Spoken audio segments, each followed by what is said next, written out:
ایران کا وعدہ صادق سوئم، اسرائیلی ایوانوں پر لرزہ تاری، نتنیاہو نے بیٹے کی شادی ملتوی کر دی۔ خطے میں جارحیت، ظلم اور طاقت کے نشے میں چور ایک ریاست کو آخرکار اس سچ کا سامنا کرنا پڑا جسے وہ برسوں سے کچلنے کی کوشش کرتی رہی تھی۔ ایران نے وعدہ صادق سوئم کے تحت نہ صرف اپنی خود مختاری کا دفاع کیا بلکہ مظلوموں کی آواز بن کر عالمی ضمیر کو جھنجھوڑا۔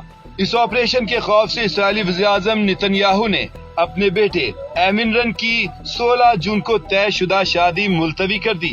جی ہاں، اسرائیلی دارالحکومت تل ابیب کے رونیت فارم میں 16 جون کو ہونے والی اسرائیلی وزیراعظم کے بیٹے ایمن رن کی شادی کی تقریب ملتوی کر دی گئی ہے۔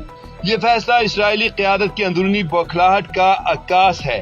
ایران پر حالیہ اسرائیلی حملے سے قبل نتنیاہو دیوارے گریا پر کھڑے ہو کر دعائیں مانگتے رہے، مگر اب ایران کا صبر ایک باوقار جواب میں ڈھل چکا ہے۔ بیلسٹک میزائلوں کی صورت میں عسکری اہداف پر مہارت سے نشانے لگا کر اور اسرائیلی فضا میں چھائے خوف کی گہری دھند کی شکل میں۔ یہ محض ایک عسکری رد عمل نہیں بلکہ ایک پیغام ہے کہ مشرق وسطیٰ میں کوئی بھی قوم اپنی زمین، اپنے عوام اور اپنے مستقبل پر جارحیت برداشت نہیں کرے گی۔